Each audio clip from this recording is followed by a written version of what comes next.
Hello, my name is Blue Green, and welcome to Around Akron with me, Blue Green. This is a show about that city right there, Akron, Ohio, and all the great things it has to offer. The greatest in entertainment and dining, the greatest in arts and culture, the greatest in business and history, and the movers and shakers that make that city great. That city right there, I love it, and I want to show you all around my city, your city, our city, the city of Akron, Ohio. Thank you for joining Around Akron with me, Blue Green.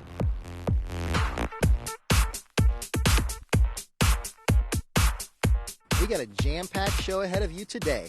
We're going to check out a block-long mural in downtown Akron. We're going to talk to a guy that had an idea in the rainforest and brought it back here to Akron, Ohio to make healthy fruits for your children. And we're going to learn about the history of the rubber duck and how it relates to the city of Akron. But first, we're going to go to Miss Julie's kitchen here. She serves up some of the best and only vegan cuisine in Akron, and a lot of it's grown right here in the city by the youth that lives in this community. Let's go see what Miss Julie's all about. Best food you'll ever eat in your whole life. You pick it fresh, and you just can't do it. You can't compare it. You can't compare a tomato off the vine that I pick and run under cold water and serve you on a sandwich in 5 seconds versus something that's been trucked across the country and as hard as a rock and has to sit in a basket for a week.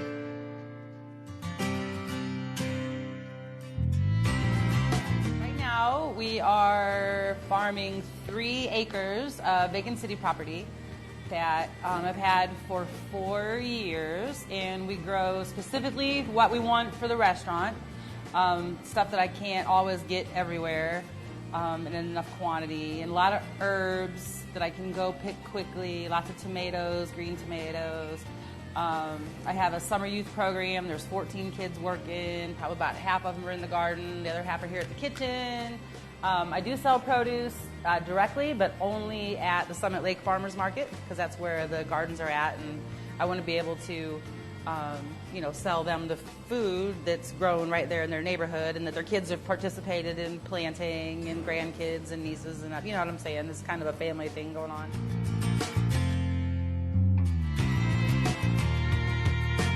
One of the things that I feel very strongly about is when people feel good and they eat good, they live out their own purpose. And I really feel strongly about providing jobs and job training and education to our younger generation. There's not a whole lot of cooking going on at home anymore. There's definitely not a lot of gardening going on at home anymore. A lot of junk food eating going on at home. And there's not a lot of job opportunities. There's not a lot of summer jobs like there were when I was a kid. We knew we could, lifeguard, or we don't even have city pools anymore. So there's just not a lot of summer jobs available, and I'm really thankful to the county for providing this opportunity for the kids and for the businesses. We do need more businesses to participate. There was a long waiting list, but it's a great opportunity for the kids. They get some money in their pockets, but they also learn some responsibility. They have to show up on time, pull your pants up, turn the music off, and get some work done.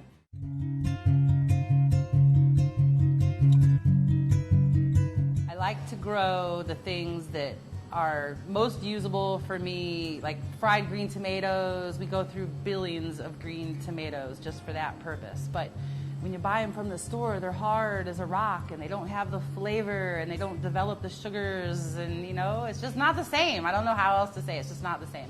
You can go blueberry picking and get the best blueberries in your life, or you can buy them from the store, and they don't have the same flavor. So I think that the most important thing for me is the flavor, the nutrient content, because it's vine ripened. Your food is all coming straight off the vine.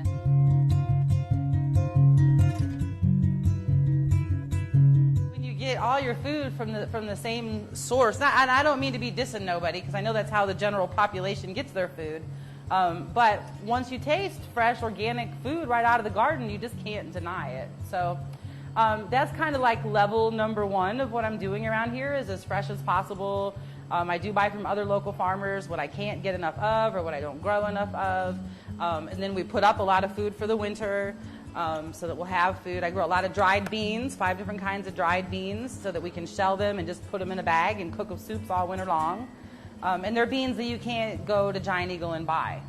I want to keep my food and my sales within a 100-mile radius because I want to keep our money here in Akron. You know, when you buy food that's trucked in from somewhere else, your money is just being nickel-dimed all the way across the country, and you're ending up with a hard piece of food that's not ready to eat yet. So if I can grow it here and, you know, pay myself to grow it or pay a local farmer to grow it, he's got money, I got money, we all got money, you know, and we can share it and do things with it that help the community instead of just trickling it all the way across the country a nickel at a time.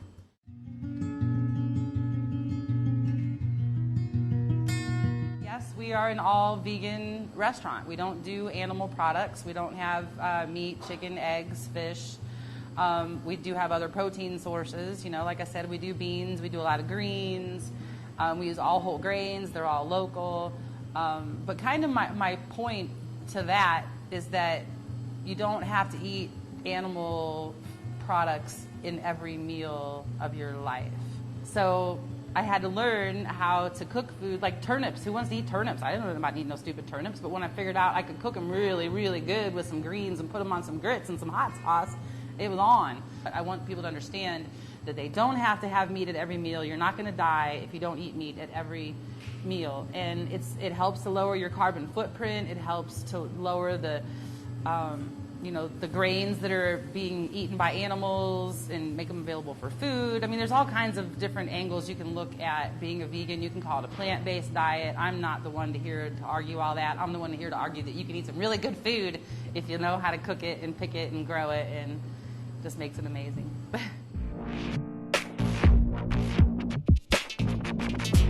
Now this next one's really cool. It's all about the rubber duck. We all have one as a kid. It's got its imprint all over Akron, Ohio, from the baseball team right down the road to this awesome artwork right behind me in front of the library. But did you know the rubber duck was created here in Akron, Ohio? This is an awesome story. Let's go learn all about it.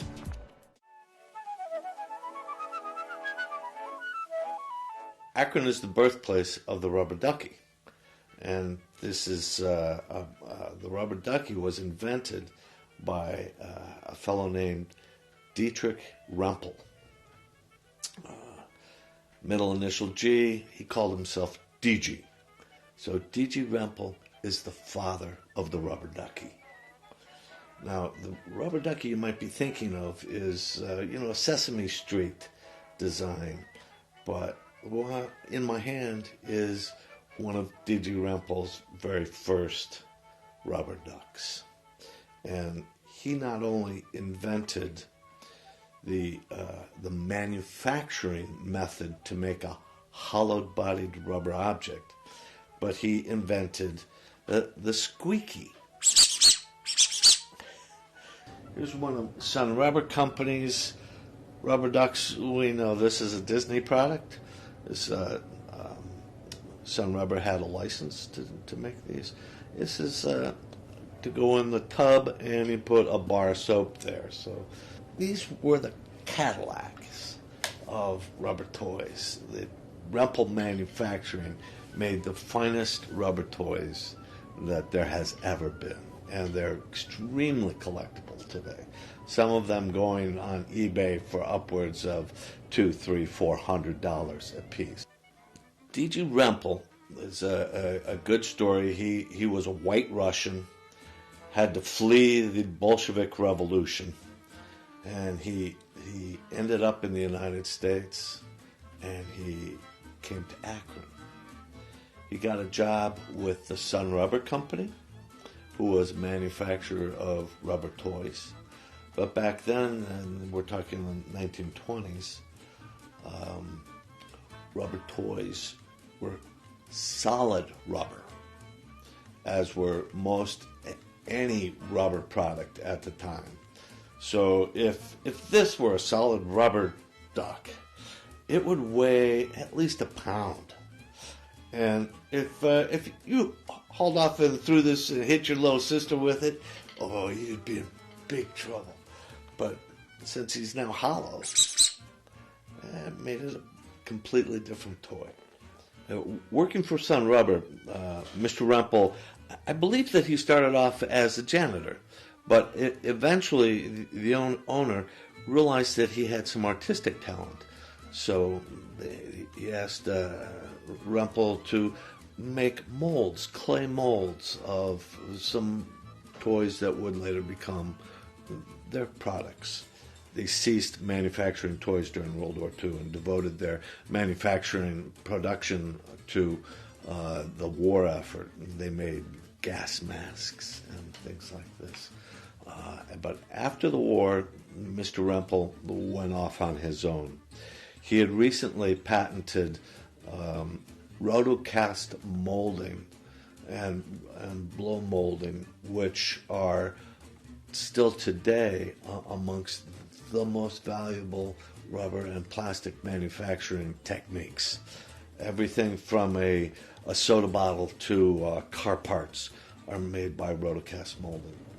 D.G. Rempel's story, Dietrich Gustav Rempel, his story, escaping from the Bolsheviks and coming to the United States, is a pretty extraordinary story. Later in life, he would write an autobiography, only it was a children's book. And together with the children's book, he recorded a record. And it's 45. The book has the name D.G. and the Fairy Princess. And his wife narrated it. So the story of D.G. and the Fairy Princess is interesting. It shows a little boy who grows up in a castle, and he has all these little friends, little animal farm friends. And one day a giant storm comes and destroys the castle, and all his little friends are gone. And he's very sad until a magical fairy princess appears and teaches him that if he were to make little clay representations of his friends, then she could bring them to life. And that's basically the story. And it's both charming, but it is about his life. And in the end, he's making toys that bring joy to lots of kids. And it's pretty amazing.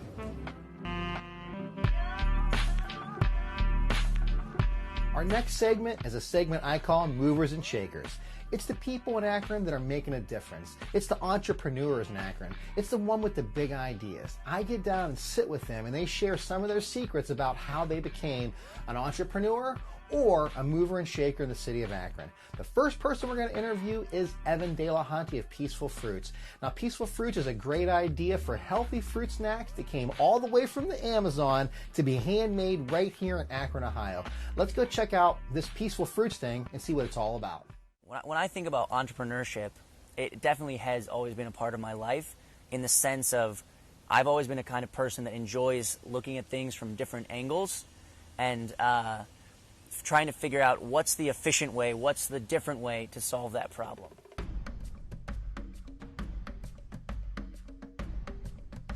Peaceful Fruits makes fruit snacks that are actually made from fruit. And that's really looking at the way that our society is changing, where people want food that's actually made from food. If you flip over, the fruit gummies or the fruit snacks or a lot of these things that we're feeding to kids these days and for the last 50 years, literally the first ingredient is corn syrup. The second ingredient may also be corn syrup. I mean, literally, the closest thing to strawberry that they'll have in some of these snacks is the red 40 that makes it look strawberry colored. So what we do is we offer a snack where it's literally just 3 or 4 ingredients. They're all fruit. You can understand them. You can pronounce them, and it's a good, healthy snack because there's none of those stabilizers. There's no added sugar. There's no chemical processing or weird mad science. It's just whole organic fruits blended up and then slow dried, so you can really enjoy it with peace of mind, where you don't have to worry about what GMO, what additives, what weird stuff they have in there. It's just good Mother Nature fruit. So the idea for Peaceful Fruits started in Peace Corps because I knew I wanted to stay connected to the people there in the Amazon and to continue to help them drive their own economic empowerment. But I wasn't sure how that was going to take shape. So I looked at a couple of different types of businesses that I could start that would fulfill that goal of, you know, being able to make money, because especially from Peace Corps, my philosophy is people have to be able to make money for something to be sustainable. Yes, that's making money while taking care of the environment, taking care of the community, taking care of those hidden external costs. But still, at the end of the day, if you don't end up revenue positive, you're not going to be able to survive, you know, unless you've got Bill Gates behind you or you just won Powerball. You know, you have to be able to make everyone a fair wage in order to be able to continue. And so within those criteria, that's where we ended up looking at acai, and especially value-added acai products like our fruit snacks. So the idea started there in Peace Corps because I know a lot of people in the Amazon that harvest acai wild on their tribal lands, on their native lands.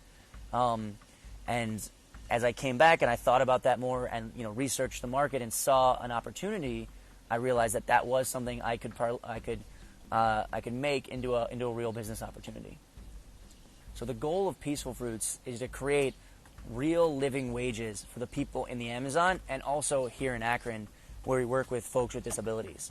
So that's the idea, that the folks in the Amazon should be able to improve their standard of living without having to let someone come in and clear cut their rainforest, or they shouldn't have to give up on their traditional life and join an illegal strip mine or move to the city. They should be able to make enough money to get by, to do well, to send their kids to school while still protecting the rainforest and protecting their culture. And then it's the same philosophy up here in Akron, where we work with folks with disabilities who, the same thing, they need jobs that respect what they can do, and we pay them a full wage to help us produce our snacks in a loving, artisan, handmade way, which is great because it makes so much social intrinsic value, and it just makes market value, because what do people want? We want delicious, artisan, made with love products. To me, I think what being an entrepreneur really is at the bottom line, it's being a creative problem solver. And that means that either you look at a problem in a little bit different way, or you come up with a solution in a little bit different way. And then you just have to, and then you just run with it. And that's what Peaceful Fruits has done, and that's what I really encourage people to think about. Like, if you have an interesting idea for a new way to look at a problem or a new way to look at its solution, there's so many great resources for how you can take those baby steps here around Akron and around Northeast Ohio to just try it out. Go to the farmer's market and, you know, see if people like your grandma's secret recipe for that peanut butter. Or, you know, take a second and go to the flea market and see, like, you know, is this a gadget that people want? Is this something that people respond to? Or especially, there's some awesome organizations both for entrepreneurship and for, like, as I mentioned, Hattie Larleman Blick Clinic, where these are people that are used to getting things done on a shoestring budget. So if you're not sure how to you know, produce, I want to do this, but how can I produce it? How can I make it? How can I make 100 of them? Call up Blick Clinic and say, hey, I want to do this, and I know your folks can do some cool stuff. Can we work together? So Akron is where I'm from, right? I grew up around here, and it's where I came home from when I came back from the Amazon. And what I've really noticed here in Akron, so, you know, I went to school in New York. I have, you know, for my job before Peace Corps, I would travel a little bit. So I was in Chicago, I was in LA, I was in New York. And those cities, you know, especially the West Coast and the East Coast, they have a better reputation in some ways for entrepreneurship and for dreaming big. And that's true. But what makes an entrepreneur is being a creative problem solver, is looking at a problem and saying, I want to figure out how to solve it. And when you tell people that you're an entrepreneur, you tell people, you know, what your crazy idea is, or your thought, or your dream in New York or in LA, you get a different reaction. And sometimes they're like, oh yeah, you know, it's huge and it's going to be great, but it's just talk. But here in Akron, here in Ohio, they say, wow, that's a good idea. How can I help? How, you know, have you thought about it from this angle? Have you reached out to these people? It's that idea of really getting together to make a difference, to do something cool, where they don't want to ride your coattails. They don't want to be like, oh, I knew him before he was cool, or alternatively say, like, that guy's an idiot laughing behind your back. They want to help you. It's so welcoming to talk to people here in Akron, to dream big, and to think about what's going to be that next thing to help make Akron and Ohio a little bit better, to help make the country a little bit better, to make the world a little bit better, to make your bank account a little bit better. The opportunity here is so much more real. The most important thing as an entrepreneur is to believe in yourself and your concept, but to constantly seek out people that challenge you and that concept. As an entrepreneur, you have to look for the people that are going to disagree with you, and then you have to stay strong. You have to realize what you can take from that and what you have to let go. Because sometimes if they don't get what you're about, that means that you need to think a little bit harder.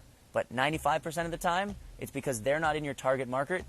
You're not in their target market, and that means they haven't thought about the problem in the right way. They haven't thought about the solution in the right way, and that should be encouraging too, because that means you've got something. You've got some secret. You've got some secret sauce that once the world gets it, you're going to have something great that you can really scale up. Up next is this awesome block-long mural by Jessica Lofthus. That's right, a block-long mural nestled in downtown Akron on the corner of Ash and Quaker Street right behind me here. Right off the towpath trail here. Now this is not only a sundial, it's a gradient, but it also shows morning all the way until evening, and it draws your energy right to downtown. Let's go talk to Jessica Lofthus and see what this thing is all about. My name is Jessica Lofthus, and this is Akron, and this is our wall. I'm a painter and a muralist, and I painted a 9-foot wide painting that was recreated into these vinyl panels that went on these granite slabs that are floating on this stucco wall. And then myself and my art partner, Sharon Spencer, painted the entire perimeter to match the original fine art painting. Really great story. They had this idea that they wanted this stretch that you see in between the arches painted onto a panel and affixed to the granite slabs. And they asked Knight Foundation to fund it, and they asked for people to submit proposals. So that's like 70 feet, and my husband is the tech part of our duo, and I asked him to create my proposal and put my art on just this stretch. And I went to go make dinner, and he misunderstood. So I came back, and he had taken my art and blown it over the entire 400 linear feet of the wall. And I told him that was wrong, and we had to hit delete and start over. And he said, well, I think that they should really reconsider, because the entire wall being done in all brushstrokes would be just huge. And they agreed. So there are metal channels that exist along this entire wall, whereby these granite panels that are very heavy, they float. So you can't actually put brushstrokes onto this. It won't adhere, it won't take it. So the idea of painting a painting that was then printed on 6mm vinyl, the 3M rep even came out to see how in the world this would happen. We believe it's the first of its kind. And a third party came and installed it with heat torches and brayers, each panel. Central Graphics in Cuyahoga Falls came out and made a pattern of the entire wall, as each granite slab is a slightly different width. So this in no way was an easy project at all. This is incredibly textured. We call this wall like a Swiss cheese texture. So in order to be able to prime the wall to be a viable substrate, we had to do it with a brush. You couldn't do it with a roller. You had to stipple, you had to push the primer into the walls, which was a pure liquid clear acrylic. So Debbie, Sharon, and myself, on an articulated boom lift, went the entire 400 linear feet and then all throughout the bottom. It's a sundial, really. But the idea of the emotionality of it is that I wanted to create a light beam that drew people's energy downtown. The entire idea was to invigorate urban spaces, right? And bring different demographics to downtown. And I felt that in doing that with very kinetic color and brushstrokes was one of the best ways to bring a harmony and a dancing nature to an otherwise static space that had been unused and uncelebrated for decades. So I feel that murals, more than a lot of art forms, have an opportunity to bring an organic dance back to life. And I think that murals are an excellent expression of bringing a humanness to otherwise static spaces.